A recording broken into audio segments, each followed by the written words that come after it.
구약성경 창세기 50장 말씀을 보겠습니다.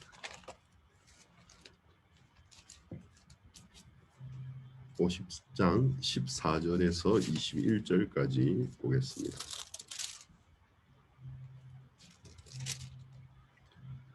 찾으신 줄 알고 제가 읽겠습니다. 창세기 50장 14절입니다. 요셉이 아비를 장사한 후에 자기 형제와 호상군과 함께 애굽으로 돌아왔더라. 요셉의 형제들이 그 아비가 죽었음을 보고 말하되 요셉이 혹시 우리를 미워하여 우리가 그에게 행한 모든 악을 다 갚지 아니할까 하고 요셉에게 말을 전하여 가로되 당신의 아버지가 돌아가시기 전에 명하여 이르시기를 너희는 이같이 요셉에게 이르라 내 형들이 네게 악을 행하였을지라도 이제 바라건대 그 허물과 죄를 용서하라 하셨나니 당신의 아버지 하나님의 종들의 죄를 이제 용서하소서 하며 요셉이 그 말을 들을 때에 울었더라. 그 형들이 또 친히 와서 요셉의 앞에 엎드려 가로되 우리는 당신의 종이니이다. 요셉이 그들에게 이르되 두려워 마소서 내가 하나님을 대신하리이까. 당신들은 나를 해하려 하였으나 하나님은 그것을 선으로 바꾸사 오늘과 같이 만민의 생명을 구원하게 하시려 하셨나니 당신들은 두려워 마소서 내가 당신들과 당신들의 자녀를 기르리이다 하고 그들을 간곡한 말로 위로하였더라. 21절까지 읽었습니다.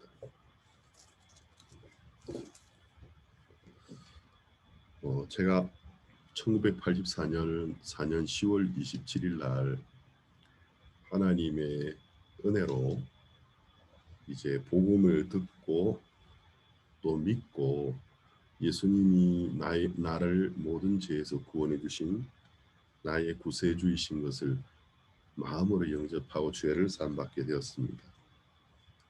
근데 그 사실이 제 인생에 얼마나 큰 의미를 가지게 되는지 얼마나 큰 변화를 가지게 올 거라는 사실은 전혀 인지하지 못했습니다. 다만 저를 위해서 기도해 주셨던 분들이 계셨고 또 하나님이 제 영혼을 불쌍하게 여기셔서 저에게 복음을 전하는 사람을 보내주셨고 또 이 세상에 많은 교회들이 있지만 또 하나님의 구원의 복음을 전하는 참된 교회로 저를 이끌어 주셔서 제가 구원을 받았습니다. 그날이 토요일이었어요. 토요일 오후 6시에서 한 7시 사이쯤 되는 시간대라고 기억이 나는데 예수님이 나의 모든 죄를 씻으셨구나. 그럼 내가 죄를 사함받은 것이구나. 예수님이 나의 구세주시구나. 이런 마음을 가지고 집으로 돌아가게 되었습니다. 집으로 돌아가는 그 버스 안에서 이제 차창 밖으로 해가 질 무렵이니까 토요일 해질 무렵이니까 이제 그 인도의 사람들이 이제 왔다 갔다 하는데 사람들을 쳐다보면서 저 사람들은 예수님이 우리의 모든 죄를 씻었다는 사실을 알고 있을까? 그냥 이런 생각이 들었어요. 그리고 다음날 일요일 아침에 굉장히 일찍 잠이 깼는데 제가 잠을 깼을 때 제 마음속에 첫 번째로 올라온 것은 나 교회 가고 싶다. 어제 나에게 복음을 전해준 내 친구의 교회를 가고 싶다. 우리 집이 연지 제일인가 연지 장로교회 바로 옆에 있었어요. 벽을 그 목사님의 사택이 우리 집 벽하고 벽을 같이 하고 있었으니까 교회가 바로 있었는데 옆에 있었는데 거기 말고 저에게 복음을 전해줬던 교회 그 당시에 남부산 교회였는데 63번 버스를 타면 이제 해운대 가는 쪽으로 해서 한 40분 정도 타고 가야 되는 거예요. 근데 먼저 이제 제 친구가 독서실에서 밤을 새우고 공부하고 있었기 때문에 친구 독서실로 갔어요. 그때는 이제 중학교 3학년 학생들이 고등학교 입시를 위해서 독서실에서 공부를 했었기 때문에 그 위치를 제가 알았기 때문에 거기 이제 걸어서 들어가니까 아침 7시나 됐을까 아주 이런 시간에 제가 독서실을 찾아갔는데 책상에 공부하다가 엎드려 잠이 들어 있더라고. 야, 영주야 일어나라니까 깜짝 놀라면서 너 여기 웬일이냐. 야, 난 오늘 너희 교회 가고 싶다. 그러니까 영주가 굉장히 기뻐하면서 너 교회 가고 싶어서 이런 일찍 시간에 온 거냐고. 그러면 내가 좀 세수 좀 하고 준비할 테니까 잠깐만 기다려. 저는 그때까지 이제 제 개인 성경이 없었어요. 그래서 영주가 세수하고 올 때까지 영주 성경책을 이제 영주 책상에 앉아서 보통 사람들이 이제 성경을 처음 읽으려고 할 때에 일반적인 책들처럼 앞에서부터 보잖아요. 그 당시 성경은 이제 거꾸로 돼 있는데 또 세로로 위에서 아래로 이렇게 읽도록 돼 있었는데 창세기를 폈어요. 창세기 1장 태초에 하나님이 천지를 창조하십니다. 그 영주가 올 때까지 성경을 읽는데 그냥 제 마음속에 하나님이 이렇게 천지를 창조하신 것이구나. 모든 것이 신선하고 새롭게 제 마음에 와닿았습니다. 그리고 교회를 갔고 제 기억에 무슨 말씀을 들었는지 이제 기억은 나지 않지만 굉장히 즐거웠고 예배를 마치고 난 다음에 또 부서별로 결혼한 장년들, 부인들, 또 청년부, 또 고등부, 중등부 따로 모이는데 따로 모여서 이제 2부에 흔히 그룹 교제라고 하죠. 그룹 미팅을 가지는 시간도 굉장히 좋았습니다. 마치고 나서 교회에서 점심을 무료로 주는 것도 참 신기하다. 저는 우리 집 밖에서 무료로 밥을 얻어 먹어본 적이 없었기 때문에 돈을 안 주고 밥을 먹어도 된다. 이거 처음에 내가 저 밥을 먹어도 되나 굉장히 미안한 마음이 많이 들었어요. 근데 이제 그 주변에 학생들이 저 먹어도 된다고. 제 기억에 교회 밥이 아주 맛있었던 기억이 나요. 너무 맛있어가지고 한 번 더 먹었던 기억이 나고. 그리고 이제 저녁 예배를 드리고 월요일 날 이제 학교를 갔는데 우리 반 친구들은 지난 토요일 날 저를 보았고 그다음 토요일 오후 일요일 지나고 월요일 날 제가 나타났는데 180도 제가 바뀌어버린 거죠. 토요일 날 친구들이 보았던 저는 그 친구들하고 똑같은 어떤 생각을 가지고 있는 학생이었는데 월요일 날 가서 막 예수님 이야기를 하고 저도 모르게 제가 이제 친구들에게 전도를 하고 있는 거예요. 그런 저 모습을 보면서 너 이상해졌다. 너 어디 갔다 왔냐. 너 안 이랬었는데 이렇게 이제 저는 제가 이제 구원을 확신하고 그리스도인이 되어진 것이 굉장히 어떤 누가 봐도 너무나 분명한 명백한 변화가 제게 있었어요. 그래서 학교에서 이제 매일 전도하고 그 최영주라는 그 형제가 저하고 같은 반 친구였는데 제 마음속에 인도자처럼 믿는 마음이 일어나더라고요. 그래서 영주가 시키는 말을 제가 참 잘 들었는데 영주가 이제 점심 때 성경 공부자에서 성경 공부하고 또 너 하루에 3번은 기도해야 된다. 아침에 밥 먹을 때, 점심 밥 먹을 때, 저녁 밥 먹을 때 사람들 앞에서 하나님께 감사하는 걸 부끄러워하면 안 돼.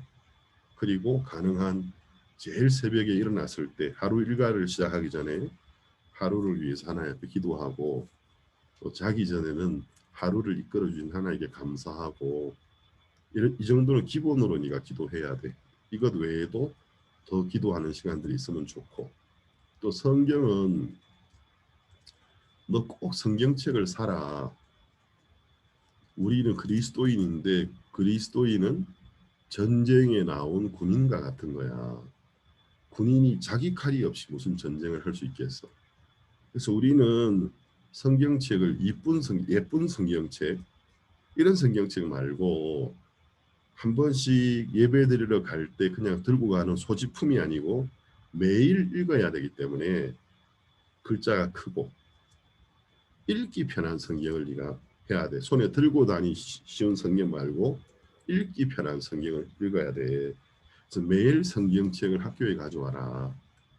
그래서 우리가 아침부터 저녁까지 수업을 받지만 중간중간에 쉬는 시간들이 꽤 많은데 그 시간에 특별히 네가 화장실 갈 일이 아니면 성경을 짬짬이 읽으면 참 많이 읽게 된다. 그래서 이제 서점에 가서 대한성서공에서 나온 그때는 이제 지금 같은 가죽 이 겉장이 있는 그 성경은 너무 비싸서 못 사고 까만 비닐로 되어져 있고 이제 성경 전서 해가지고 책장을 모으면 빨갛게 칠해져 있는 이렇게 전형적인 성경을 샀어요. 그 성경을 매일매일 학교에 들고 가면서 이제 아침에 학교에 도착하면은 시간이 꽤 있어요. 보통 한 30분, 40분 이상씩 여유가 있어요. 학교에 도착을 하면. 성경을 좀 보고 수업을 받고 10분 쉬는 시간이 이제 점심시간까지 3번 있는데 그 틈에 이제 화장실 그때는 이제 소변도 잘 참을 때이기 때문에 뭐 4시간 수업 4시간 중에 한 번 정도만 다녀오면 되니까 그 10분 휴식 시간 늘 일어나서 화장실 갈 필요가 없었던 거예요. 그 시간에는 성경을 읽는 거죠. 근데 이제 성경을 읽는 법을 저에게 가르쳐 주었어요. 성경은 네가 1년에 하루에 3장씩만 읽으면 정확하게 1년이면 성경을 한 번을 다 읽을 수 있어. 성경은 하루에 3장 읽는데 한 장 읽는데 10분이 걸린다고 예를 들면 하루에 네가 30분만 하나님께 시간을 드리면 3장을 읽을 수 있어. 사실은 성경 한 장 그냥 읽는데 10분 안 걸리거든요. 5분이면 읽을 수 있거든요. 10분은 이제 길게 잡은 거죠. 네가 이제 하루에 15분을 하나님께 드리면 성경을 3장 읽을 수 있어. 근데 24시간 중에서 네가 30분을 하나님께 드리면 6장은 읽을 수 있어. 네가 6장을 읽으면 1년 만에 정확하게 성경을 2번 읽을 수 있다. 성경을 그냥 네가 읽고 싶은데 펴서 읽지 말고 성경은 이제 구약 성경이 39권, 신약 성경이 27권 다 합쳐서 총 66권이에요. 지금은 인쇄 기술이 너무 좋아가지고 66권을 한 권에 이렇게 모은 성경을 가지고 있지만 불과 한 몇백 년 전만 해도 아주 큰 부자들이나 박사들이나 또 종교적으로 높은 위치에 있는 사람들이라야 이 66권의 성경 중에서 그냥 성경 몇 권 정도를 가지고 있을 수가 있었어요. 근데 이제 기술이 발전해 가지고 이제는 66권을 한 권에 압축해서 모아놨는데 그래서 네가 구약 성경부터 읽으면 어려워. 구약에는 이스라엘의 역사도 나오고 우리나라 국사도 제가 잘 모르는데 이스라엘의 역사도 네가 좀 힘들다. 그리고 예언적이고 장차 일어날 일을 암시하고 있는 게 많기 때문에 신약 성경부터 읽어라. 신약 성경은 구약 성경에 기록되어 있었던 예언이나 어떤 암시를 이루어진 일들을 적어놓은. 그러니까 이게 교과서로 말하면은 전가와 같다. 교과서에 나오는 내용들을 잘 설명해 놓은 공부에 도움. 요즘도 전가가 있나 모르겠는데 옛날엔 전가가 있었거든. 네가 신약 성경을 읽어라. 그래서 신약 성경이 배치되어 있는 그대로 목록에 나와 있는 대로 읽어 나가라. 신약을 최소 5번을 네가 읽어라. 최소 5번을 읽고 난 다음에 구약을 읽으면 좋겠다. 그 말 그대로 했어요. 그리고 별도로 구약 성경에 잠언이라는 성경이 있는데 잠언은 30장까지 있어. 30장까지 있으니까 31장이니까 잠언이 31장이네요. 31장까지 있으니까 한 달이 31일이니까 네가 매일매일 목록대로 있는 성경 말고 잠언을 그날 날짜에 맞는 장을 하루에 한 장씩만 읽어봐. 그러면 너에게 잠언은 지혜의 성경이기 때문에 네가 어떻게 살아가야 되는지 지혜를 굉장히 많이 줄 거야. 그러면서 제가 이제 학교에서 성경을 읽기 시작했습니다. 그래서 이제 성경을 꽤 많이 읽었던 것 같아요. 10분씩 시간 날 때마다 읽는 것 성경의 양이 상당해요. 10분에 2장 이상 읽거든요. 휴식 시간이 아침에 도착하면은 학교에 도착하면은 보통 한 40분 정도 여유가 있어요. 그래서 그 시간을 성경 이런 데 다 보냈고 첫 시간 마치고 10분, 둘째 시간 마치고 10분, 셋째 시간 마치고 10분. 그리고 점심 먹고 나서는 반에 이제 우리가 책상을 동그랗게 모아서 성경 공부를 했습니다. 그래서 최영주 형제가 저에게 가끔씩 대표 기도를 시켰는데 그 교실에서 친구들이 보는 앞에서 목소리를 올려서 대표 기도하는 게 엄청 부끄럽더라고요. 기도해라. 네가 기도하는 거 부끄러워하면 안 돼. 기도하는 게 뭐가 부끄러워. 그래서 이제 친구들이 들어도 이렇게 기도하고 같이 식사가 마치면 바로 성경을 꺼내가지고 마태복음을 한 장씩 매일매일 한 장씩 돌아가면서 읽고 그 다음 잠시 생각하고 읽은 것을 발표하는 점심 성경 공부반을 교실에서 매일 실시했습니다. 그러니까 제가 하루에 읽는 성경량이 많은 거예요. 수업을 마치고 나면은 우리 함께 교회로 갔어요. 걸어서 한 4, 50분인데 찬송 부르면서 가서 교회 도착하면 또 성경 읽고 또 개인적으로 기도하고 또 다른 학교 출신 학생들이 오면은 그날 하루에서 어떤 친구에게 복음 전했는지 이런 이야기하고 이제 집으로 돌아오면 10시쯤 되었단 말이에요. 그러니까 제가 이제 그 당시 성경을 하루에 평균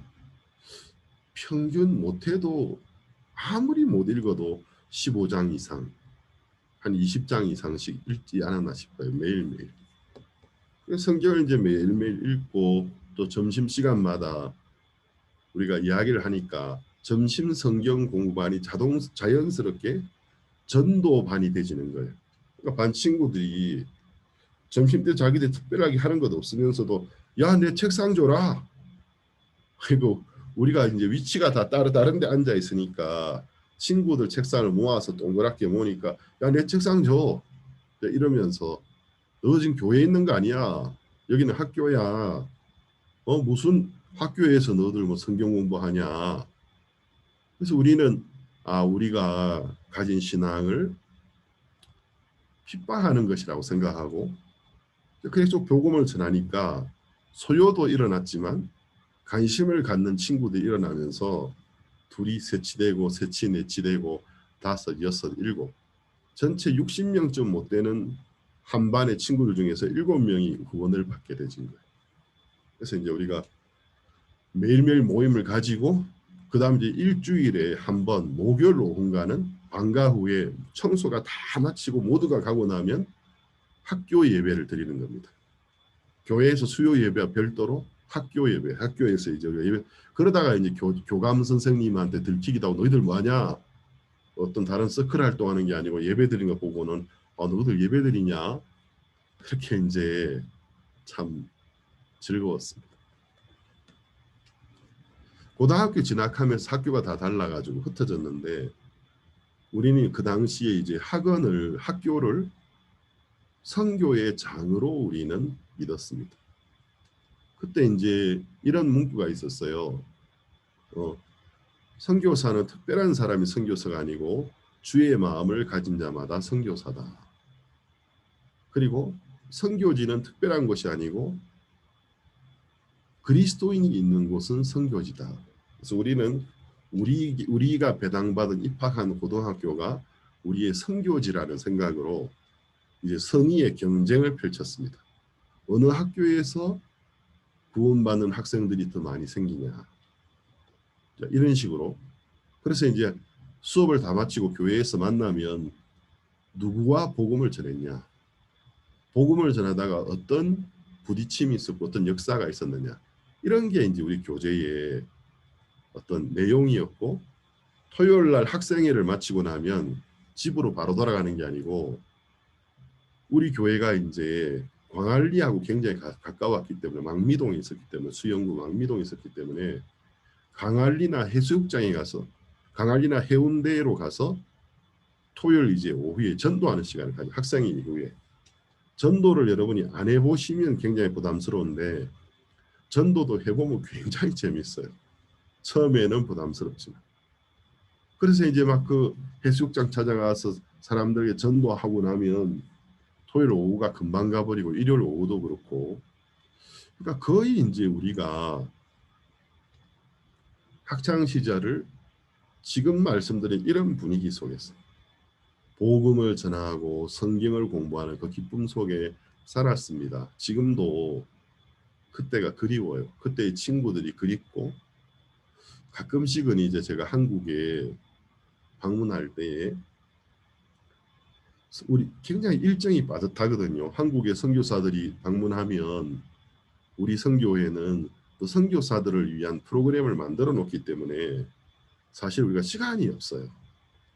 제 개인적으로는 시간이 좀 자유 시간이 좀 있으면 좋겠다 그런 마음 들 때가 많았고, 자유 시간이 좀 더 있으면 학교 다닐 때 참 복음 전했던 학교도 찾아가 보고 싶고, 중학교 고등학교도 찾아가서 운동장도 보고 싶고, 내가 여기서 복음 전했었는데 그런 시간들도 좀 가지고 싶은 마음이 많이 드는 거예요.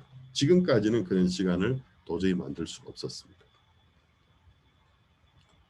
근데 이제 제가 고등학교 1학년 때라고 생각이 나는데, 저는 이제 그때 이제 어떤 마음을 가지고 있었느냐면, 복음을 자세하게만 설명해 주면 대부분이 다 구원받을 거라는 생각을 가지고 있었어요. 그래서 이제 구원의 확신이 없는 사람들이 복음을 자세히 못 들어봐서 그래, 복음을 자세히 설명해 주면 다 구원받을 거야. 그래서 이제 틈틈이 시간 날 때마다 복음을 친구들에게 자세히 설명해 주기 위하여 시간을 굉장히 많이 썼어요. 늘 그 마음이 있다 보니까 가끔씩 이제 어떤 과목의 선생님이 수업하다가 그날 분위기가 좀 이렇게 웅성웅성하고 아이들이 산만하고 하면 좀 뭐라 하시다가 이제 딱 그냥 생각을 바꾸시고는, 그래 오늘은 우리가 교과서 듣고 발표하는 시간 좀 가지자. 너희들 중에서 누구들 수근수근거리지 말고 자기의 의견을 이 반 친구들에게 설명하고 싶은 학생들은 누구니 손들어라. 내가 10분 시간 줄 테니까 10분씩 앞에 나와서 이야기하도록. 우리나라 옛말에 무당도 멍석을 깔아주면 굿을 못한다라는 말이 있는데, 막상 선생님이 시간을 주면 애들이 조용해져 버려요. 수근수근하던 애들이 나와서 얘기할 사람 아무도 이야기 안 해요. 침묵을 이제 가지는데, 그때 이제 제 마음속에 저는 복음을 잘 설명해 주면 학생들이 구원받을 거라는 생각이 마음에 있었기 때문에 손을 들 수밖에 없는 거예요. 저요, 선생님도 나와라. 그래서 앞에서 이제 칠판에다가 분필로 그림을 그려요. 쫙 그려가지고 이제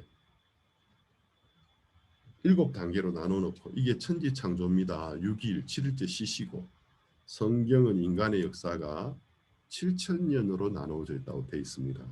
그래서 첫날 아담의 타락부터 시작해서 4일째 4,000년째 예수님이 이 세상에 오셔서 우리의 죄를 위해 죽으신 그 이야기를 설명하고, 우리는 지금 6,000년째 가까이 있는 걸 설명하면서 세상의 모든 죄가 씻어진 걸 설명하고, 그러면 이제 각자에게 주어진 시간이 10분인데 제가 저 혼자 50분을 다 써버리는 거예요. 그러니까 선생님도 입이 딱 벌어져 가지고 이거 듣고만 계시고, 반아이들도 와 이제 그러면서 와 저 목사네 완전, 와 저 목사 전도사 막 그러면서, 선생님이 이제 그러면서 이제 50분 강연하고 마칠 때 여러분들도 다 예수님을 믿고 구원받으면 좋겠습니다. 그러면은 와 박수 이제 하면서 그런 시간들 이제 제가 참 많이 가졌었어요.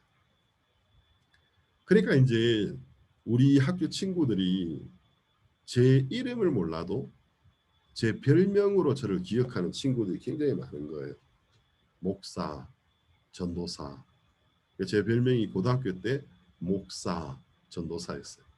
그래서 멀리서 이제 학교 친구들 보면 야 목사 잘 지내냐? 제 이름은 몰라도 야 목사 잘 지내냐? 야 전도사 요즘 잘 지내? 잘 지낸다. 이렇게 제가 학창 시절을 보냈습니다. 근데 이제 고등학교 1학년 때였는데 친구들에게 설명을 잘 해주니까 그걸 믿고 구원받는 친구들도 간혹 일어났어요. 그 중에 이제 한 친구는 세월이 많이 흘렸지 않습니까? 세월이 많이 흘러서 30년이 넘었는데도 지금도 교회 안에 이제 북부산 교회에 북부산 기쁜 소식 북부산 교회에 집사로서 일을 하고 있어요. 그래서 우리 둘이 대화할 때는 처음에는 목사님 이렇게 적길래 됐다 그만해라. 우리 둘이 이야기할 때는 뭐가 목사님이고 뭐가 집사님이냐.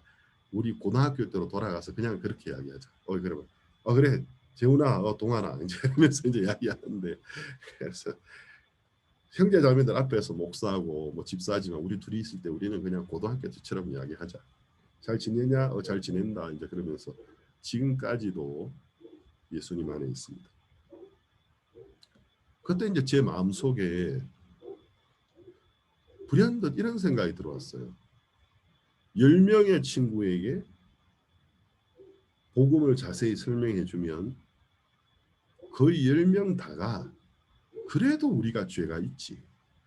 야, 예수님이 우리 죄를 죽으셨지만 우리가 죄를 짓잖아. 우리가 부족하잖아. 그럼 우리가 죄인이지. 결론은 우리가 죄를 짓고 부족하지만 예수님이 우리를 위하여 이 큰 구원을 이루셨기 때문에 이제 나는 의로워졌어. 나 이제 의인이야. 나는 자유에 이 답이 나와야 되는데 설명을 마음을 다 들여서 해줬는데 그래 알겠어 해놓고는 그래도 내가 부족한데 그래도 내가 연약한데 내가 죄인이지. 10이면 10명이 거의 이렇게 마치게 되는 거예요. 그러면서 이제 굉장히 많은 친구들이 네가 잘못된 거야. 네가 잘못 믿고 있는 거야. 아니야. 근데 이제 10명이면 10명, 20명이면 20명, 거의 대부분의 친구들이 그렇게 이야기하는 걸 보면서 불현듯 제 마음속에 혹시 내가 잘못된 것이 아닌가 하는 생각이 들어왔어요. 혹시. 저희 아버지는 우리 집하고 벽을 같이 하고 벽 하나를 두고 장로교회 목사님 사택이고 장로교회가 있는데 교회를 제가 바로 옆에 두고 그 교회를 출석 안 하고 버스를 타고 40분씩 수영구까지 가는 걸 보면서 야 교회가 다 똑같이 너 굳이 그까지 갈 필요가 뭐 있어. 아버지 교회가 다 똑같은 게 아니에요. 교회는 다 똑같은 거야. 아버지 교회 중에서도 성경이 말씀하시는 복음의 순수성을 더 유지하고 있는 교회들이 있는 겁니다. 저희 아버지는 제가 하는 말을 이해를 못 하시죠. 그래서 이제 그 사택의 목사님을 찾아가신 거예요. 우리 아들이 있는데 우리 아들이 요즘 이런 소리를 하고 버스를 타고 뭐 교회를 다닌다니까 아유 선생님 주의하셔야 되겠습니다. 그 아들 자제되는 분이 조금 잘못된 길로 가는 것 같습니다. 아버지 불안해하시고 그래서 아버지 아닙니다. 또 한 번은 이제 아버지 친구 내 친구 아무개가 신부는 아니지만 거의 그 성당에서 신부에 준하는 수준인데 아버님 우리 아버지 친구를 모시고 온 거예요. 그래서 이제 저를 설득하기 위해서 구원 아무나 받는 거 아니야. 구원이라는 것은 특별한 하나님의 은혜를 입은 사람들이 구원을 받는 거야. 그냥 믿는다고 구원되는 거 아니야. 근데 아버지는 이제 그분이 설명하는 말을 듣고 제가 수그러들기를 바랬는데 또박 말대꾸를 제가 하니까 아닙니다. 그렇지 않습니다. 성경은 그렇게 이야기하지 않습니다 하고 대꾸를 하니까 저희 아버지 친구분도 당황을 하시는 거예요. 이제 아들뻘 되는 고등학교 1학년인데 수십 년 성당을 다니셨는데 알겠습니다 해야 되는데 아닙니다. 성경은 그렇게 말하지 않습니다 하고 또박또박 펴서 하니까 제 얼굴을 보시더니 내가 네 눈빛을 보니까 네가 좀 삐뚤어지는 것 같다고 조심해야 되겠다고 그러고 하셨어요. 나중에는 작은 고모님을 모시고 왔어요. 고모님은 뭐 말이 고모님이지 거의 할머니 수준이신데 불교에 심취해 계신 분인데 이제 우리 고모님을 오셔가지고 우리 신가 집안에 기독교는 없었어. 우리 가문은 옛날부터 불교와 유교였어. 이제 가문 이야기부터 시작하면서 우리 신가, 우리 영산신가 상장군파에는 우리가 파 중에 상장군파거든. 영산신가 상장군파 집안에는 기독교인은 없었어. 우리는 불교 집안이야. 우리는 유교 집안이야. 그러면서 이제 하시는데 고모님 그렇지 않습니다 하고 꼬박꼬박 또 제가 복음을 전하니까 이제 아버지도 야 우리 아들이 완전히 맛이 갔구나. 목사를 데려와도 안 되고 준 신부를 데려와도 안 되고 또 이제 불교에 심취한 누님 모시고 와도 안 되고 그래서 이제 학교에 가면 학교에서 집에서는 집에서 요즘 말로 하면은 제가 이제 완전 불링 왕따를 당하는 거예요. 그거 아닙니다. 근데 이제 주변 모두가 그렇게 이야기하니까 제 마음속에 불현듯 혹시 내가 잘못된 거 아닌가 이 생각이 한번 들어왔어요. 근데 이제 이 의심하는 마음이 저에게 이제 어떤 것을 가져오게 되느냐 하면 성경에 대한 성경을 공부하는 어떤 불을 지펴버렸어요. 여러분이 어떤 진리를 탐구할 때에 정말 똑바로 알고자 하는 어떤 열정이 불타오를 때 이제 그것을 읽는 게 달라지지 않습니까? 제 마음속에 이제 불을 지펴버린 거예요.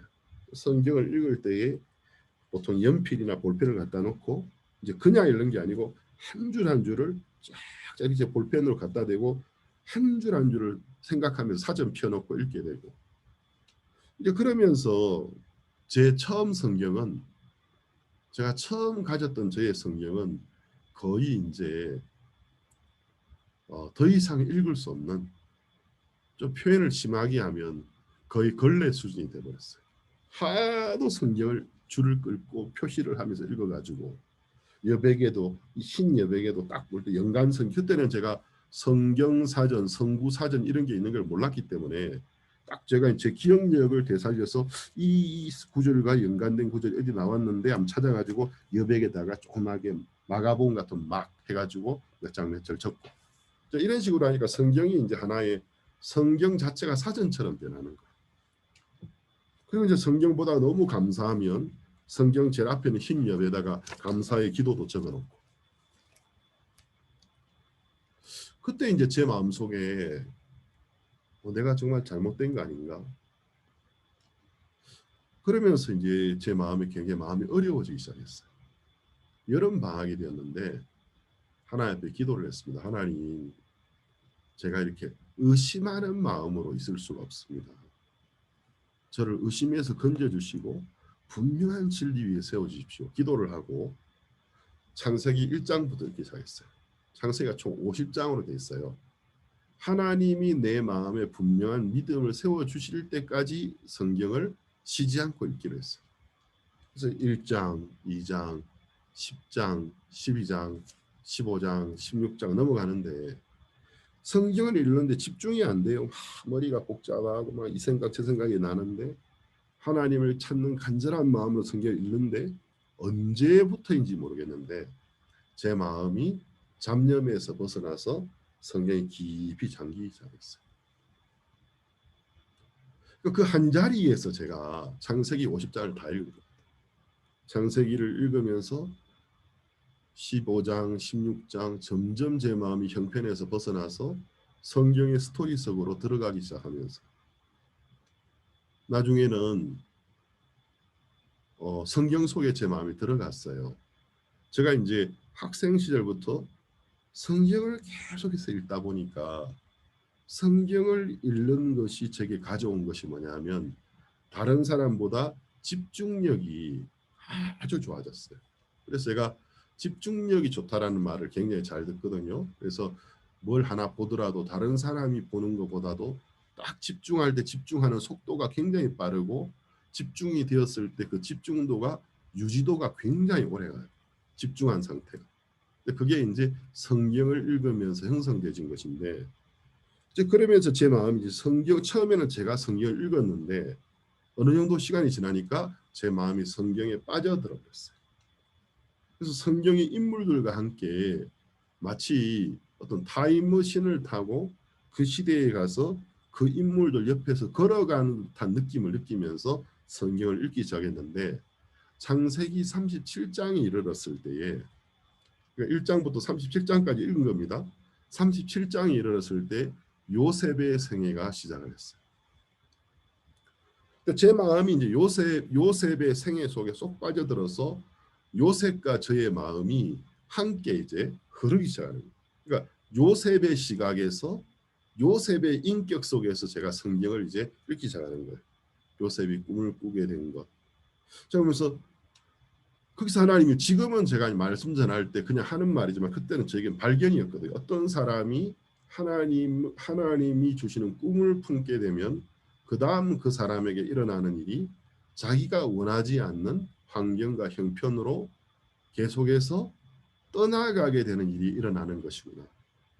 요셉이 그 꿈을 이야기하니까 꿈 때문에 꿈을 꾸지 않은 사람들은 요셉을 미워하는 거예요. 그걸 보면서 그렇구나. 어떤 사람이 하나님이 주는 꿈을 그 마음에 받아들이게 되면 꿈을 받아들이지 못하는 사람들에게 오해를 받고 미움을 받는 일이 일어나는 것이구나. 그 비전을 가진 사람과 비전을 가지지 않은 사람이 절대로 같을 수 없는 것이구나. 요셉이 두 번째 꿈을 내 꿈을 들으시오. 어제 꿈 이야기 해가지고 미움 받았거든요. 다음 날 또 형들에게 형들이여 내 꿈을 들으시오. 듣기 싫어하는 이야기를 왜 또 할 수밖에 없느냐 하면 꿈을 꾸었기 때문에. 분명히 보았기 때문에 듣기 싫어해도 그 이야기를 또 하게 되는 거예요. 근데 그 이후에 아버지 야곱이 내 형들이 세겜에서 양을 치니까 네가 가서 형들 좀 보고 오너라. 그래서 아버지의 명령으로 집을 떠나서 세겜이라는 곳으로 이동을 해요. 세겜에 도착해 보니까 없는 거예요, 형들이. 그래서 아버지가 여기 형들이 있다 했는데 하고 방황을 하고 있는데 혹자라고 부르는 옛날 편이죠. 혹자. 이름이 안 나오는 신원불명의 어떤 사람이 내가 당신의 형님들 봤다고. 그 사람들 10명이죠. 한 형제고. 예. 아까 그 사람들이 도단으로 간다고 했습니다. 제가 그걸 읽으면서 만약에 요셉이 세겜에서 그 사람을 만나지 않았더라면 도단으로 가지 않았을 것이고 아버지 집으로 돌아갔을 텐데 형님들을 찾으려고 막 방황하고 있는데 그 혹자라는 제3의 인물이 나타나서 형님들이 어디로 갔는지를 알고 있는 사람이 이야기해 줌으로 말미암아 다시 요셉이 세겜에서 도단으로 이동. 그걸 보면서 하나님이 주시는 꿈을 어떤 사람이 받아들이게 되면 이런 일이 일어나는구나. 첫 번째는 꿈을 꾸지 않은 자들에게 미움을 받는 일이 일어나고 그 다음은 원하지 않는 곳으로 가게 되는 일이 일어나는 거구나. 내 인생에도 이런 일이 일어나겠구나 하고 그냥 내 인생의 미래로 그대로 제 마음에 와닿게 됐습니다. 그리고 이제 요셉이 도단에 이르렀을 때에 형님들이 멀리서 보고 야 저기 요셉 온다. 꿈쟁이 요셉이 오네. 저 꿈장이가 오네. 우리가 저놈 죽여버리자. 그래서 꿈이 이루어지나 안 이루어지나 보자. 그러니까 형제지간이라도 어머니가 네 분이니까 아버지는 한 분이라도 이복 형제니까 형제간의 우애의 끈이 그렇게 강하지가 않은 거예요. 나이 차이도 굉장히 많이 나고 저 건방진 놈처럼 저 꿈쟁이 요셉이 오네. 저 죽여버리자. 분위기가 살벌하게 바뀐 거예요. 그런데 요셉은 멀리서 형님들이 자기를 죽이려고 지금 하는 것도 모르고 형님들에게 도착하니까 형님들이 요셉을 때리고 요셉이 입고 있던 아버지가 입혀준 채색옷, 우리 한국에 하면 색동저고리 같은 색깔이 여러 개 있는 그 당시엔 좋은 옷이었는데 옷을 벗기고 막 때리고 죽이자고 하다가 제일 장남인 그래도 루벤이 아무리 그래도 우리가 아무리 어머니가 달라도 아버지 같은 형제인데 우리 손으로 우리 형제의 피를 어떻게 흘리냐 하니까 마침 거기에 물이 메말라 버린 우물이 있었어요. 아주 깊은 우물인데 일단 그 속에다 던져놓은 거죠. 어떻게 할 거지는 좀 이따 생각이라고 일단 집어넣자. 그래 놓고 이제 자기들끼리 어떻게 하지? 요셉을 우리가 이렇게 됐는데 이제 여기서 돌아가게 하면은 아버지한테 다 이야기할 텐데 죽이자니 뭐 하고 어떻게 하지 하고 있는데 마침 미디안에서 이스마엘의 상인들이 그 길로 지나가고 있었어요. 그때 요셉 형제들의 마음속에 저 미디안의 이스마엘 상인들에게 노예로 팔아버려야 되겠다. 그럼 우리가 직접 우리 손으로 우리 형제를 죽이는 그런 일을 할 필요도 없고 또 그 시대에는 한번 노예로 팔려가면 다시는 못 돌아오는 시대였기 때문에 가서 어디 고생하고 살든지 잘 풀리면 노예로 어디 가서 살든지 잘 안 되면 우리가 죽겠지. 근데 우리가 직접 죽이는 건 아니니까 괜찮아 하고 미디안에서 온 이스마엘 상인들에게 요셉을 팔아버린 거야. 요셉이 거기에서 다시 도단에서 이집트로 팔려가는 겁니다. 자, 그러면 제가 이걸 읽으면서 그렇구나. 헤브론에서 세겜으로, 세겜에서 도단으로, 도단에서 이집트로 하나님의 말씀을 받아들이게 되면 이런 일이 인생에 일어나는 거구나. 그리고 하나님의 말씀을 모르는 자들에게 오해와 핍박을 받게 되는 것이구나. 그래서 이제 요셉이 그 도단에서 이집트로 팔려가는 모습을 좀 상상해 봤어요. 그 당시에 이제 세계적으로 히트쳤던 영화, 특히 한국에서 히트쳤던 영화가 뿌리라는 영화가 있었어요. 아프리카의 흑인들이 북미의 포로로 잡혀와서 이제 노예로 살아가는 이야기. 그 주인공 이름이 쿤타 킨테인데 그 뿌리에서 보면 그 쿤타 킨테가 아프리카의 한 부족의 왕자였거든요. 근데 이제 백인 사냥꾼들에게 잡혀올 때에 그 끌려가던 모습이 떠오르면서 야, 요셉이 이런 식으로 이집트로 끌려갔겠구나. 울면서 막 형님들한테 빌고 형님들은 냉정하게 대하고.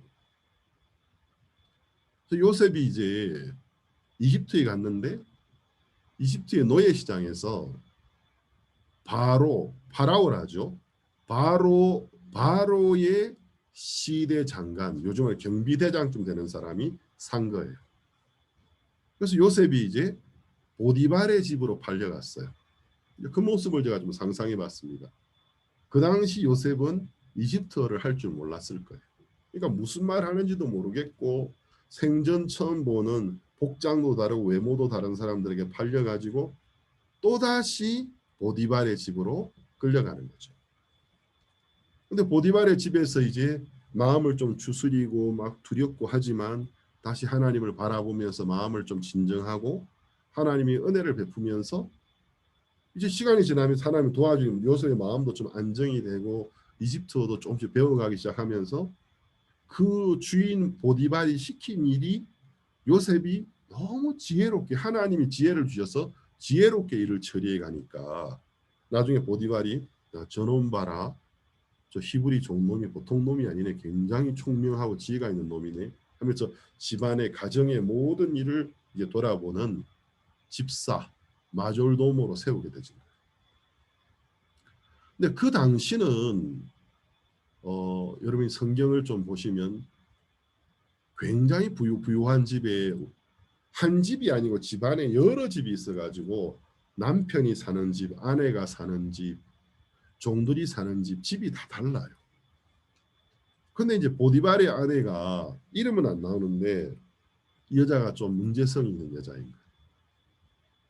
또 보디발은 시대장이니까 자주 집을 비운단 말입니다. 한번 가면은 며칠씩 집에 안 돌아오고. 근데 보디발의 아내는 요셉이 첫 번째 경우가 아닌 것 같아요. 제가 성경을 볼 때는 종놈들 중에서 자기가 볼 때에 외모가 뛰어난 종놈들을 성적으로 착취하는 어떤 이런 쪽에 전적이 있는 여자였던 것 같아요. 근데 이 여자가 어느 날 요셉을 딱 보니까 외국인이고 또 성경에는 요셉의 용모가 아담했다고 했거든요. 준수한 편이고. 그래서 이제 요셉에게 눈독을 딱 들이기 시작한 겁니다.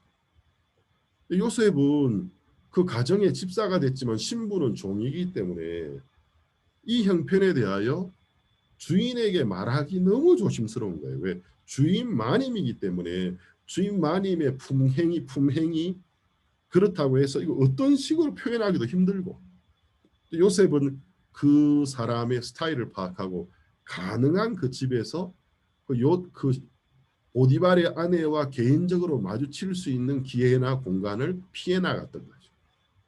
근데 어느 날 이제 보디발이 또 이제 국정에 무슨 일이 있어서 몇 날 며칠 집을 비우고 있는데 요셉이 피할 수 없이 그 보디발의 아내의 집으로 가야만 하는 어떤 일이 발생한 겁니다.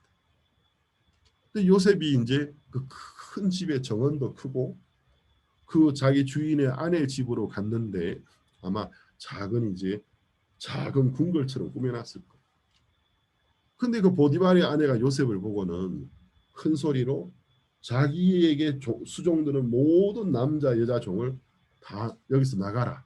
내가 돌아올 때까지 이 근처로 오지 마라 해놓고는 요셉을 딱 잡아버린 거죠. 그리고 이제 야 우리 같이 자자 이제 막 유혹을 하는데 그 정말 그 피하기 힘든 유혹이에요. 유혹을 떠나서 협박인데 만약 여기서 이걸 안 받아들이면 이제 그 집에서 성한 몸으로 살기는 힘든 거예요. 온갖 중상모략에 의해서 어려움을 당하게 돼 있는데. 근데 이제 요셉이 이제 자기가 이해 안 되는 일들을 굉장히 많이 당했지만 요셉은 하나님을 믿는 사람이었기 때문에 내 주인이 이 가정의 모든 일들을 내게 맡기셨는데 당신에 관련된 일은 내게 맡기지 않았습니다. 왜냐하면 당신은 그의 아내이기 때문입니다. 내가 어찌 하나님 앞에 이와 같은 큰 죄를 범할 수 있겠습니까? 요셉은 하나님을 믿는 자예요. 하나님이 나를 보고 계신데 내가 이렇게 할 수 없습니다. 여자가 안 놔주니까 그때 옷은 지금같이 튼튼한 옷도 아니었을 것이고 요셉이 막 몸부림을 치면서 딱 했는데 그 겉옷이 벗겨지면서 여자의 손에 남고 요셉은 도망을 가버렸어요. 그런데 이 여자가 이게 사랑이 아니지 않습니까? 사랑이 아니고 욕망이기 때문에 욕망은 자기가 원하는 것이 이루어지지 않으면 그 대상을 아주 잔인하게 대하거든요. 사랑은 끝까지 위하는 거지만 욕망은 자기가 원하는 대로 안 되졌을 때 굉장히 거칠어지고 잔인해지는 겁니다. 그래서 욕망과 사랑은 그렇게 다른 겁니다. 그런데 여자가 이제 자기 욕망이 이루어지지 않으니까 또 자기가 볼 때에 종놈에 불과한 놈이 감히 자기의 요청을 거절했다고 생각되니까 그 욕망이 한순간에 분노로 바뀌어버린 거예요. 그러면서 막 큰 소리를 지르면서 우리나라 사극으로 걔 아무도 없느냐 막 이런 식으로 하니까 이제 뭐 종놈들이 그 목소리 여주인의 목소리 쫓아오니까 저 시부리 종놈이 우리 남편이 총애를 해주니까 하늘 높은 줄 모르고 높아져 가지고 감히 주인의 아닌 나를 성폭행하려고 했다 하면서 자기 손에 옷을 쥐고 있으니까 빠져나갈 수 없는 함정에 빠져든 거죠. 그래서 남편이 돌아오기를 기다렸고 한번 그 모습을 생각해. 그런 여자가 또 연기도 잘하지 않습니까? 눈물 막 흘려가면서 막 요셉의 옷까지 보여주면서 이러니까 이제 보디발이 흥분하면서 감히 이러면서 이제 요셉을 바로의 제수를 가두는 감옥에다 가다 버렸다. 그냥 안 가뒀을 거예요. 아마 먼저 반쯤 죽여놓고 가뒀을 거예요. 제가 이제 이 말씀을 읽으면서 계속해서 어딘가로 가게 되는 일이 일어나는 거예요.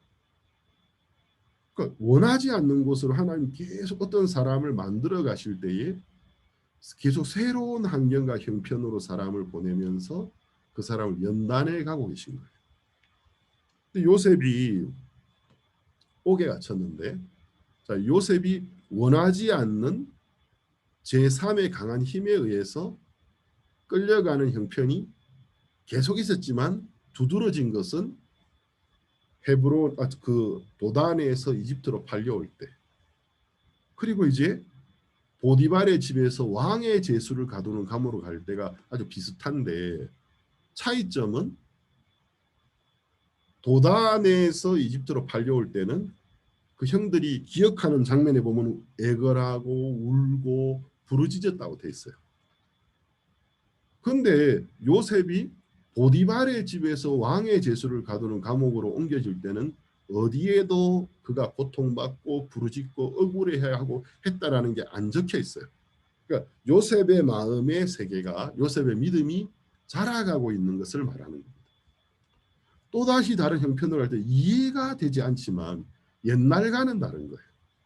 하나님 왜 나에게 이런 일을 당하게 하실까 하고 왕의 제수를 가두는 감옥에 들어갔는데 이제 그 이제 감옥 안에서 이제 있으면서 어쨌든 또 하나님을 바라보니까 하나님이 요셉에게 은혜를 베푸셔서 이제 감옥에는 간수들이 감옥의 장들이 보니까 저놈이 보통 놈 아니네. 보통 제수하고 다르네 하면서 그 교도소 내에 일어나는 모든 일을 이제 이렇게 책임지는 사람으로 세웠단 말이에요.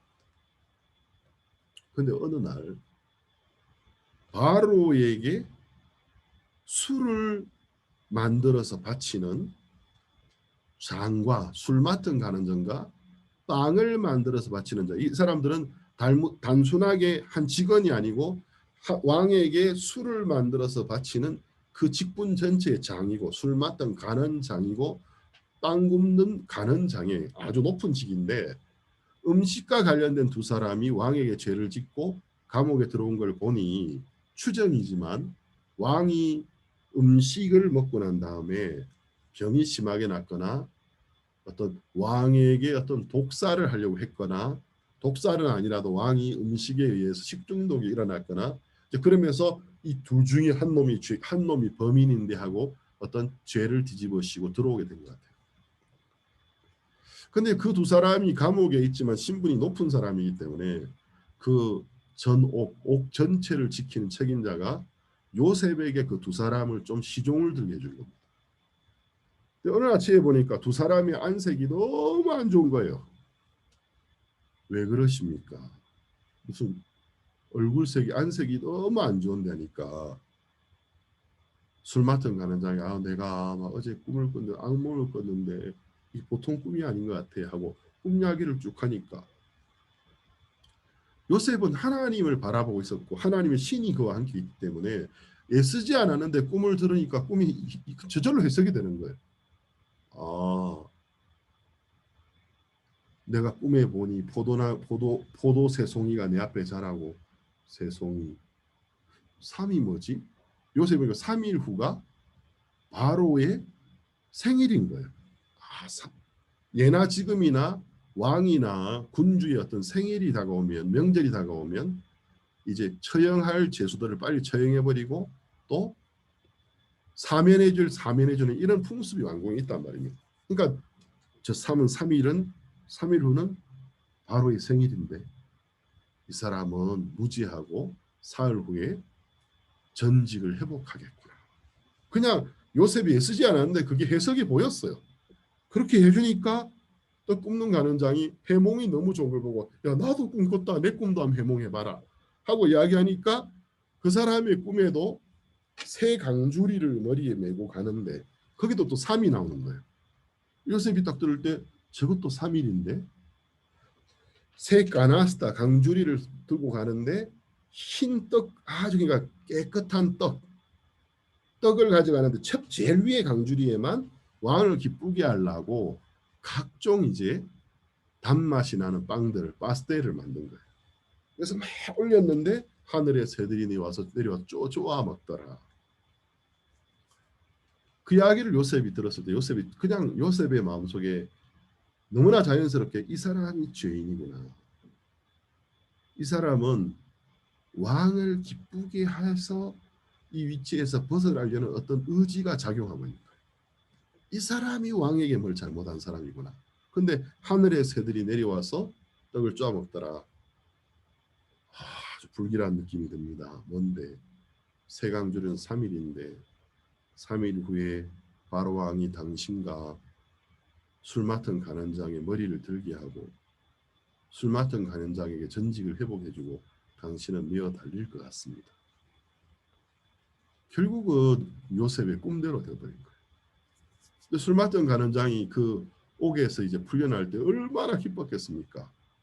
요셉에게 내가 보니까 너는 내가 물어보니까 네가 무슨 그 주인의 아내 그 죄 중에서 강간, 폭행, 그 뭐라 그러죠?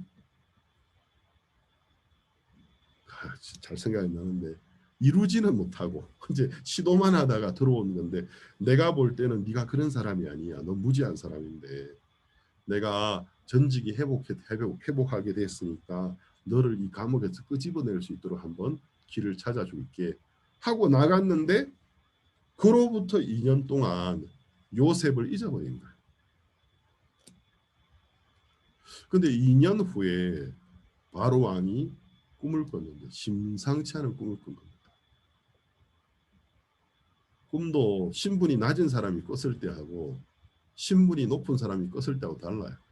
신분이 아주 높은 사람이 심상치 않은 꿈을 꾸면 그 밑에 있는 사람 다 죽어나가는 거예요. 그래서 내가 볼 때 이거 개꿈 아닌 것 같아. 이거 무슨 뜻이 있는 것 같아. 이렇게 나오면은 꿈풀이 못하면 이제 인생이 괴로운 건데 바로 왕이 안색이 한 쪽을 내가 어젯밤에 이상한 꿈을 꿨는데 이 꿈을 풀 사람이 없냐. 근데 이집트에 그 꿈을 풀어줄 사람이 없는 거예요. 그때 이제 생각해 보세요. 왕 앞에 있는 신하들이 다 어렵죠. 왕이 막 안색이 안 좋. 근데 왕에게 수시로 술을 갖다 바쳐야 되는 술 맡던 간원장이 그런 어떤 분위기가 얼마나 차갑고 긴장된 분위기가 어렵겠어요. 그때 자기 마음속에 참 내가 2년 전에 옥에 갇혔을 때에 그 옥에서 내게 꿈을 풀어줬던 히브리 종이 있었지. 요셉이 기억이 납니다. 그래서 이제 술을 바치다가 저 폐하 뭐 뭐라고 했는지 모르겠지만 제가 저의 수치스러운 나를 기억해 봅니다. 2년 전에 제가 부끄러운 일이 있어서 옥에 갇혔을 때에 그 옥에 히브리에서 온 히브리 종놈이 한 명 있었는데 굉장히 지혜롭고 어떤 하나님의 신이 그와 함께 있는 것 같아서 저와 죽임을 당한 떡 맞던 간원장이 같은 날 비슷한 꿈을 꾸었는데 우리 꿈을 해몽해줬는데 그대로 되었나이다. 바로 왕이 딱 듣더니 그래 그러면 그놈을 데려와라. 그래서 요셉이 바로 왕 앞에 섰는데 그때의 요셉의 나이가 30세였어요. 요셉이 17세에 팔려가서 30세가 13년이 흘렀습니다. 요셉이 바로 왕의 꿈을 들으니까 애쓰지 않았는데 그냥 저절로 해몽이 되는 거예요. 내가 어제 꿈에 보니까 나일 강에서 살찌고 풍성한 소 7마리가 나왔는데 조금 있다 강에서 비쩍 마르고 흉악하게 생긴 소 7마리가 나와서 그 흉악한 7마리의 소가 살찐 소 7마리를 잡아먹더라. 소는 초식 동물인데 소가 고기를 안 먹잖아요. 그런데 나중에 나온 흉악한 7마리가 그 살찐 7소를 막 잡아서 먹는 흉악한 꿈을 꾸었다.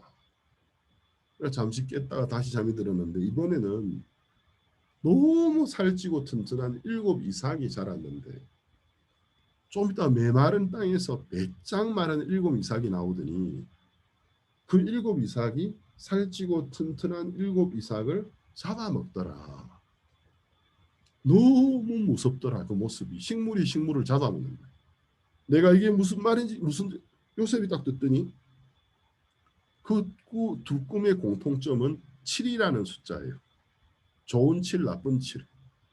근데 요셉이 꿈을 딱 들으면서 당신은 이 세상을 통치하는 통치자이기 때문에 지극히 높으신 분이 당신에게 앞으로 되어질 일을 암시해 주신 것입니다.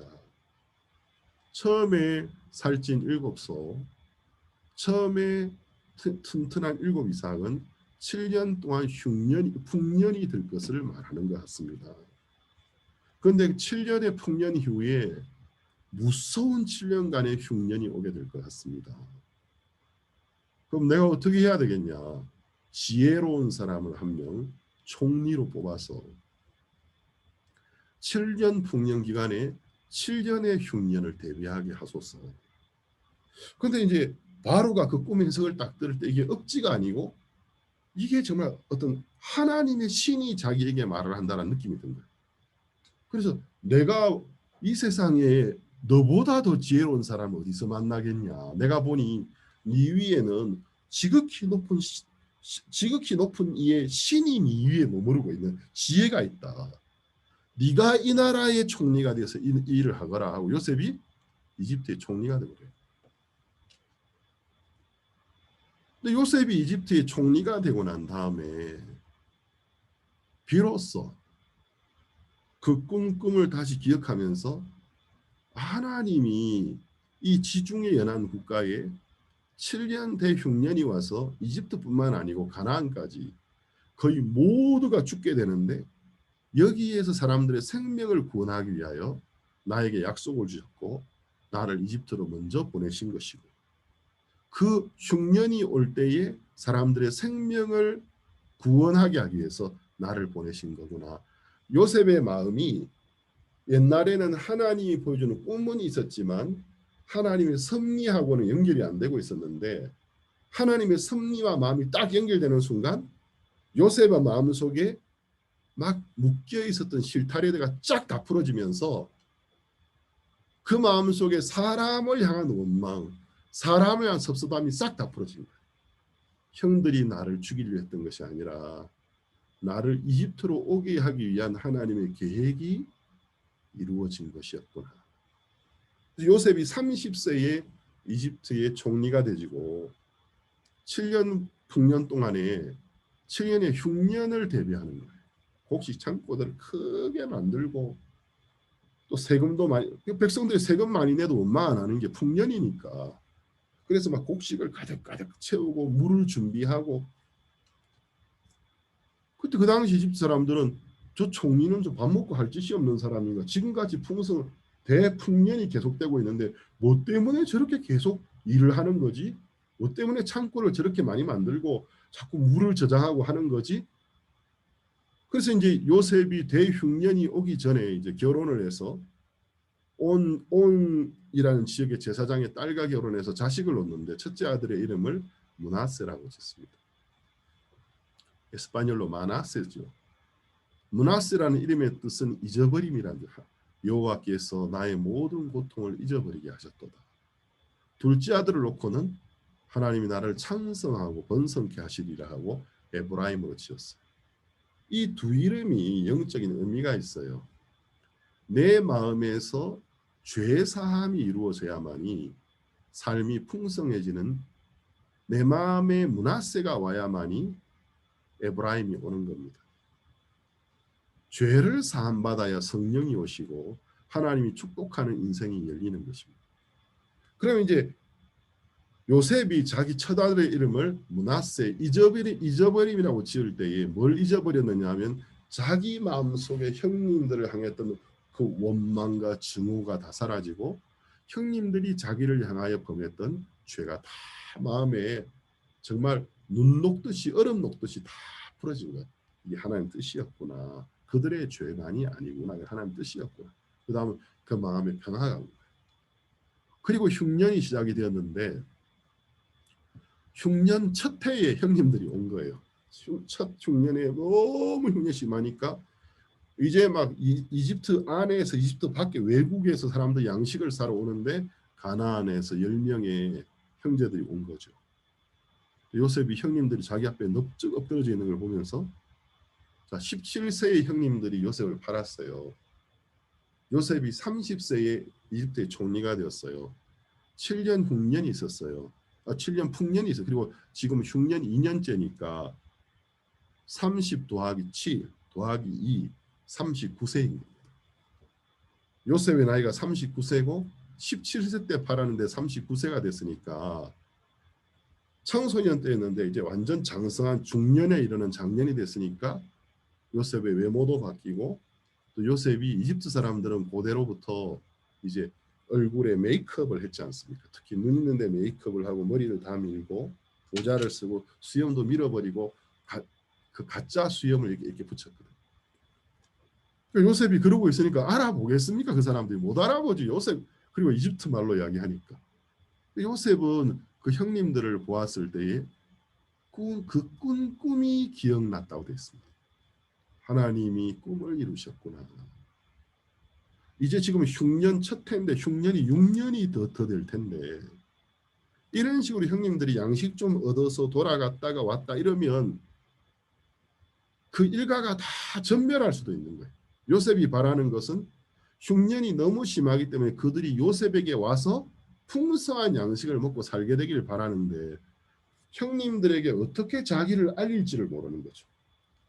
요셉이 세상의 통치자가 됐기 때문에 그냥 내가 요셉이요 하면 형님들이 다 나가 자빠지면서 평생 요셉을 두려워하며 살 수 있기 때문에 이제 마음을 풀어가면서 서로가 화목해야 돼요. 요셉 편에서는 형들을 향한 원망과 저주가 다 끝났어요. 근데 아무리 요셉이 그들을 다 용서했을지라도 형들 편에서는 요셉을 향해 지은 죄가 있기 때문에 자기들이 요셉에게 범한 모든 죄가 정말 씻어졌다는 확신이 없으면 요셉과 절대로 평화를 누립니다.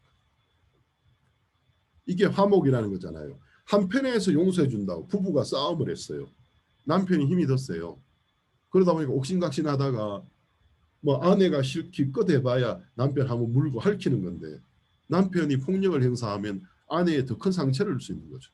그래놓고 나중에 아우 여보 내 미안해 내가 정말 미칠 잘못했어. 그런다고 그게 화목이 되겠어요?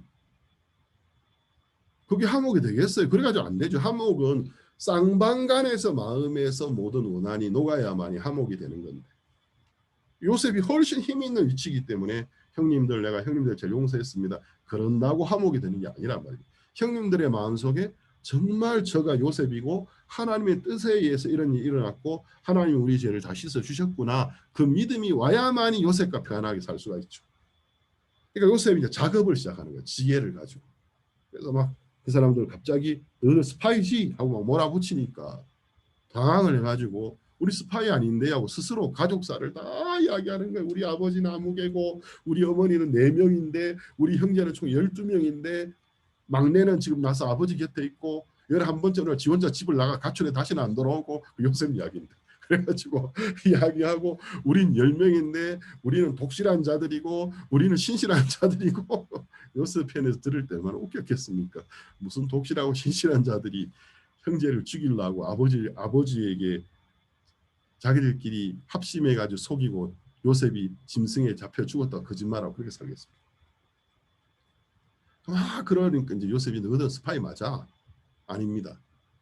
그러면 너희들이 말하기를 너희 막내 동생 하나가 너 아버지와 함께 있다고 하는데 다음번에 올 때에 막내 동생을 데리고 오면 너희들이 한 말이 다 진실한 말이지 내가 믿어줄게. 대신에 너 중에 한 명이 여기 볼모로 잡혀 있어야 돼. 해가지고 시므온을 포로로 딱 잡아버려. 형님들이 큰일 났다 이제. 아버지가 절대로 막내 베냐민을 안 놓아줘. 요셉이 없어지고 난 다음에 아버지 마음이 막내에 대한 애착이 너무 크기 때문에 큰일 났다.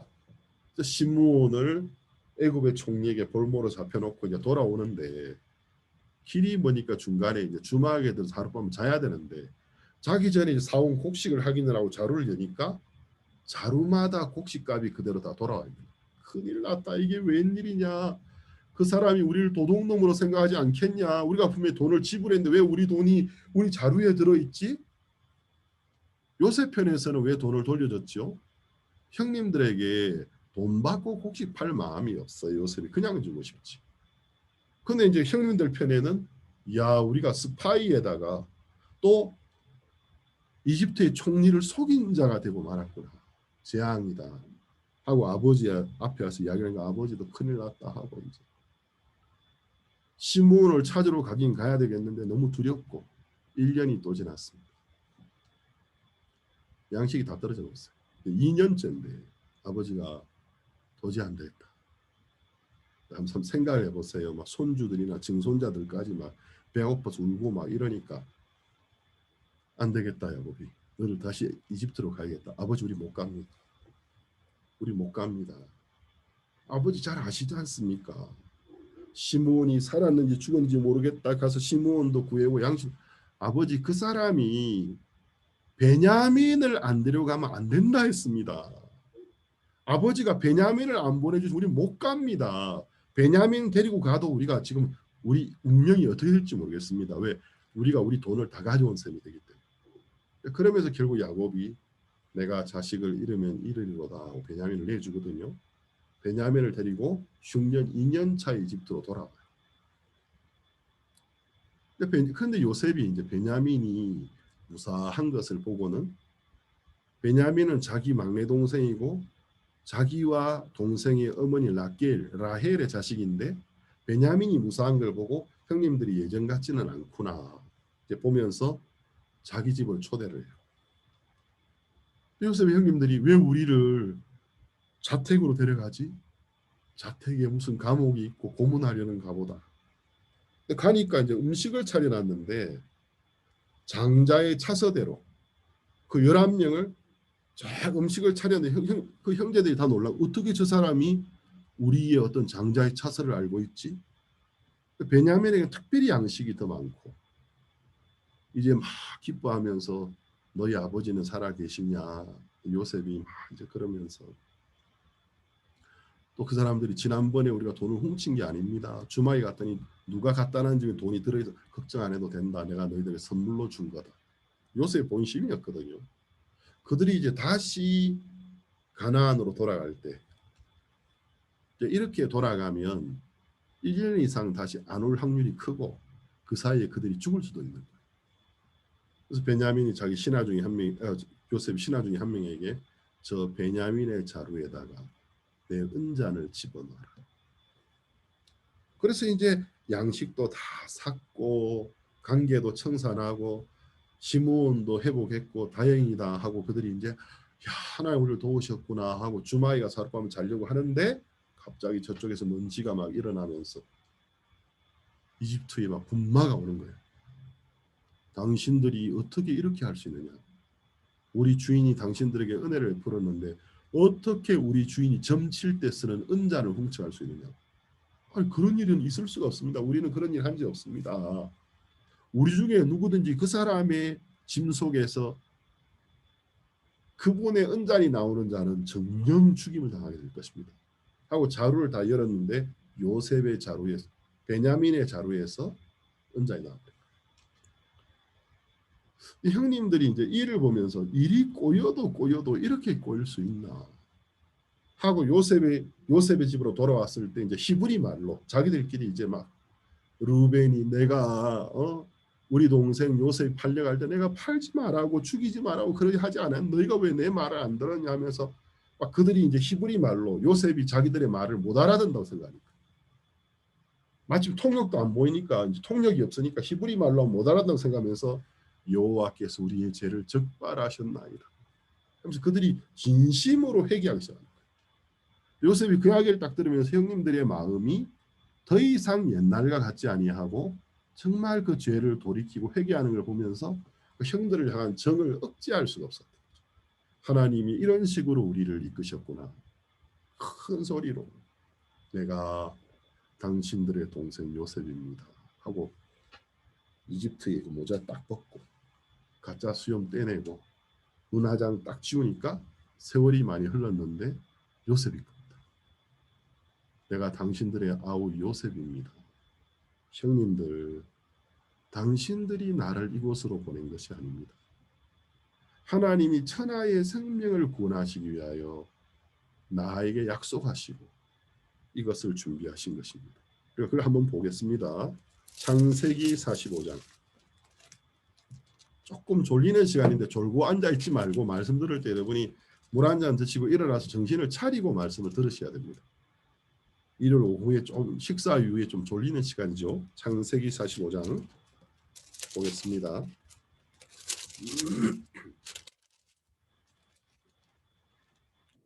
45장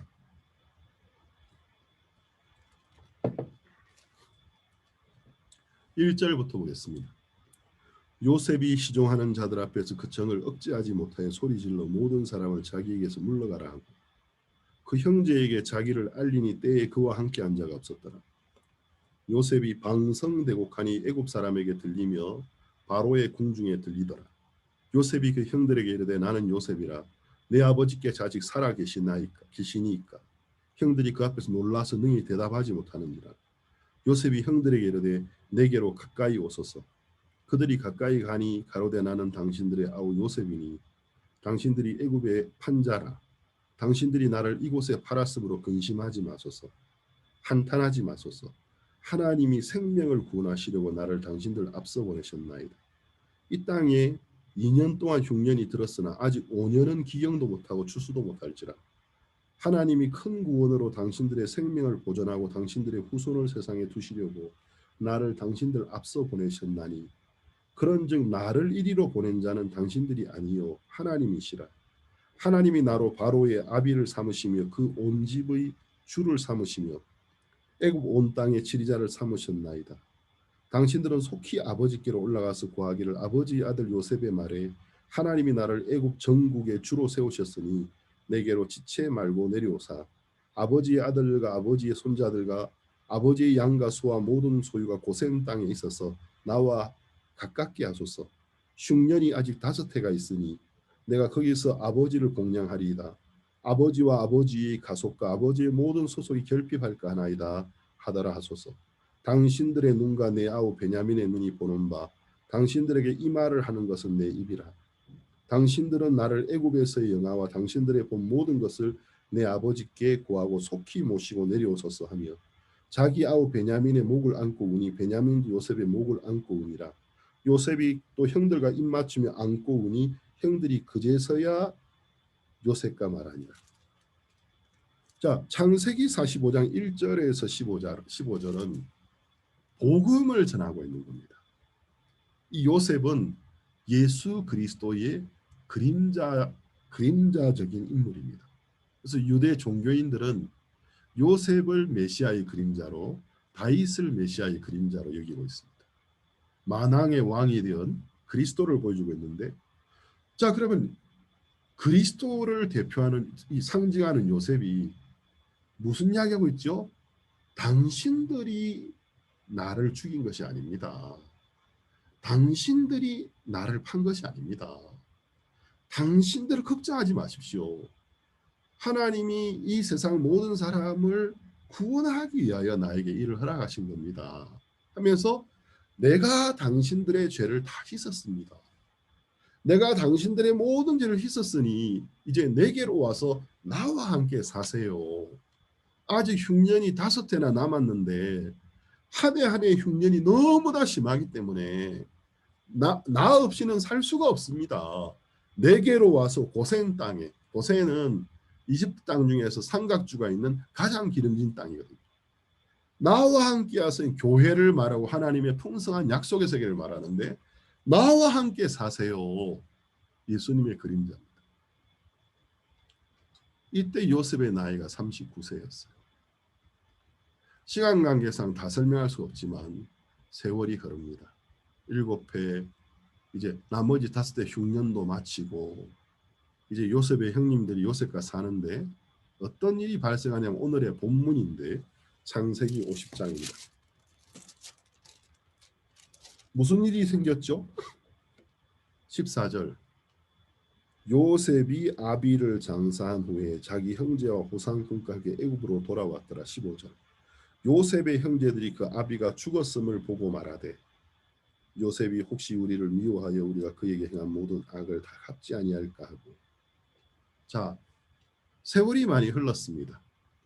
야곱이 이집트에 들어왔을 때에 나이가 130세였어요. 그 이야기가 창세기 46장에 기록됐어요. 바로 왕이 야곱을 보고 네가 몇 살이나 됐냐고 물어보니까 제 나이가 130세입니다 하고 이야기했어요. 그러면 이제 야곱이 130세에 이집트에 도착했는데 그때 요셉의 나이는 39세였어요. 근데 야곱이 이집트 땅에서 17년을 살고 죽거든요. 그러니까 147세에 죽었으니까 요셉이 39세 때 아버지 야곱이 들어왔고 17년 후에 죽었으니까 49세. 이제 가지고 이렇게 해서 이제 요셉의 나이가 몇 살 됐을 때죠?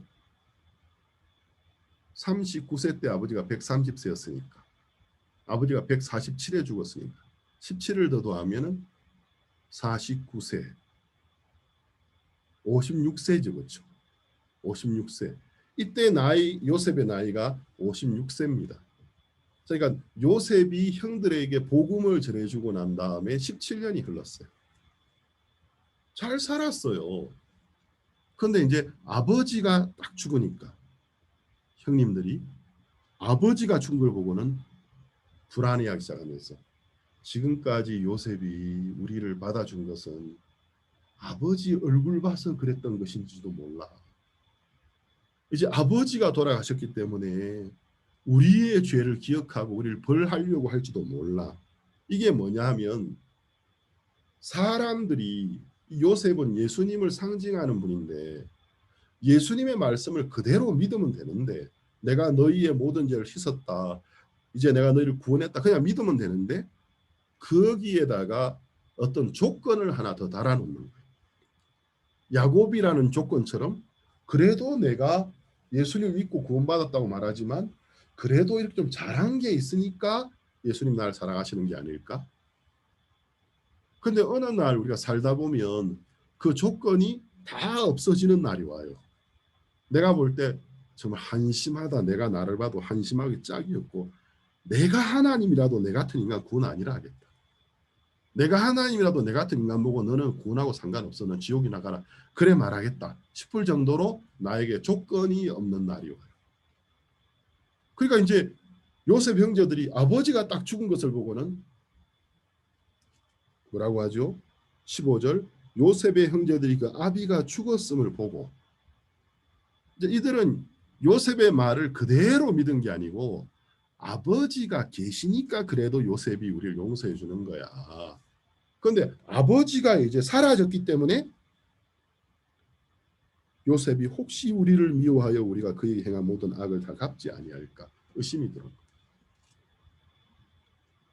요셉에게 말을 전하여 가로되 당신의 아버지가 돌아오시기 전에 명하여 이르시기를 너희는 이같이 요셉에게 이르라 내 형들이 네게 악을 행하였을지라도 이제 바라건대 그 허물과 죄를 용서하라 하셨다 하라 하셨나니 당신의 아버지의 하나님의 종들의 죄를 이제 용서하소서 하며 요셉이 그 말을 들을 때에 울었더라. 자, 요셉이 왜 울었습니까? 제가 이 말씀을 제 마음이 요셉의 마음과 하나가 되어서 읽으면서 정말 요셉의 마음을 이해할 수 있었습니다. 요셉이 운 이유가 뭐죠? 기쁨의 눈물입니까? 내가 지금까지는 아버지 얼굴 봐서 참았는데 이제 아버지가 돌아가셨으니까 드디어 복수의 날이 왔구나 하고 중국 무술 영화처럼 하하하 이제는 내가 다 죽여버릴 거야. 기쁨의 눈물이었습니까? 형님들이 와서 막 요셉이라 부르지도 않고 당신의 아버지의 종들을 막 이러면서 불쌍히 여주시고 우리가 죄를 지었을지라도 우리 죄를 용서해 주세요 막 그러는데 요셉이 그 말을 들을 때 울었더라. 왜 울었습니까? 마땅히 믿을 만한 때가 된 형님들, 그 형님들에게 요셉이 진심으로 복음을 전해줬는데도 믿지 않고 있는 것을 보면서 우는 거예요. 제가 이제 이 17절을 보면서 오늘 이 시대의 거의 대부분의 기독교인들이 이러고 있습니다. 성경은 예수님이 우리의 모든 죄를 씻었고 우리를 의롭게 하셨다고 말씀하고 있는데 그래도 우리가 이런 죄를 범했는데 우리가 죄인입니다. 우리가 용서해 주십시오. 그게 겸손이라고 생각하고 그게 하나님이 기뻐할 거라는 착각을 하고 있는 거예요. 그런데 요셉은 형님들의 이야기를 들었을 때 우는 거죠. 왜 울었습니까? 요셉이 눈물을 흘린 이유가 무엇입니까? 자신을 믿지 않는 것을 보았다는 것이죠. 18절 그 형들이 또 친히 와서 요셉의 앞에 엎드려 가려 우리는 당신의 종이니라. 요셉 앞에서 무릎 꿇고 요셉이 지금 이거 원합니까? 형님들이 자기 앞에서 무릎 꿇는 거 이거 보고 싶은 거예요. 요셉이요. 자유를 누리는 걸 보고 싶은데 벌벌 떨면서 요셉 앞에 무릎을 꿇고 이러니까 19절 요셉이 그들에게 이르되 두려워 마소서. 내가 하나님을 대신하리이까. 당신들은 나를 해하려 하였으나 하나님은 그것을 선으로 바꾸사 오늘과 같이 만민의 생명을 구원하게 하시려 하셨나니 당신들은 두려워 마소서. 내가 당신들과 당신들의 자녀를 기르리이다 하고 그들을 간곡한 말로 위로하였더라. 이 말씀이 창세기를 마감하면서 제 마음에 깊이 들어왔습니다. 제 마음을 감동하고 움직였습니다. 제가 눈물을 흘릴 수밖에 없었습니다. 이 성경을 듣고 그 자리에 무릎을 꿇고 기도할 수밖에. 예수님 감사합니다. 당신은 정말 나의 모든 죄를 씻으셨습니다. 당신은 정말 나를 사랑하십니다. 이 세상 사람들이 이걸 모르고 있지. 당신은 정말 나의 모든 죄를 씻었고 나를 의롭게 하시고 나를 당신의 자녀로 받아주셨습니다. 감사합니다. 할렐루야. 제가 복음을 위해 살게 해주십시오. 기도하게 되었습니다. 고등학교 1학년 때 있었던 일입니다. 창세기 1장에서 50장을 한 자리에서 다 읽었습니다. 한 장당 5분 정도 걸렸다면 몇 번을 읽은 거죠? 5분 곱하기 50, 250분이죠. 250분. 그런데 이제 생각하느라고 5분이 더 걸렸으니까 몇 시간을 읽었습니다. 성령님이 제 마음을 감동하면서 예수님이 내 마음에 말씀하고 계신 걸 느꼈습니다. 여러분, 오늘 이 말씀을 마감하면서 예수님께서도 우신 적이 있었죠. 요한복음 11장에서 예수께서 우시더라. 언제 우셨습니까? 능히 예수님을 믿을 만한 때가 되어진 마르다와 마리아가 무슨 말을 해도 예수님을 믿지 않는 것을 보고 예수님이 눈물을 흘리셨습니다. 네가 내 말을 믿으면 하나님의 영광을 보리라 하지 아니하였느냐. 여러분, 여러분이 살면서 좀 더 반듯하고 깍듯하고 여러분이 살다가 좀 더 실수하고 부족한 모습이 드러나고 그런다고 예수님이 눈물을 흘린다고 생각하지 마세요. 예수님은 우리 같은 인간이 아닙니다. 그러면 언제 여러분이 정말 예수님을 근심케 하고 예수님을 눈물을 흘리게 만드느냐 하면 여러분의 품행이 온전하고 안 온전하고 그게 아니고 능히 믿을 만한 때가 되었는데도 그분을 믿지 않는 불신 가운데 있는 것을 볼 때 예수님을 우시는 것입니다. 예수님은 정말 여러분 모두를 사랑하십니다. 여러분 모두의 죄를, 우리 모두의 죄를 씻으셨습니다. 우리를 받으셨습니다. 내가 너와 너의 자녀와 너의 짐승들을 먹이고 지킬 때니까 간곡한 마음 두려워하지 마라. 나를 믿어라. 나와 함께 살자. 이렇게 말씀하십니다. 이제 여러분도 하나님의 마음과 예수님의 마음과 너무 다른 데서 좀 돌아오세요. 내가 뭐 조금 더 잘하면 예수님 기뻐하실까? 조금 더 못하면 예수님을 그렇게 치사한 분으로 만들지 마세요. 하나님 우리 같은 인간 정도의 수준의 분으로 생각하지 마세요. 하나님은 하나님이십니다. 예수님은 만왕의 왕이십니다. 우리 모든 이의 죄를 위해 죽으셨습니다. 우리가 그를 믿는 믿음 안에서 평화를 얻고 그를 믿는 믿음으로 담대하게 살아가는 모습을 보시고 싶어 하시는 것입니다. 기도 한번 드리고 마치겠습니다.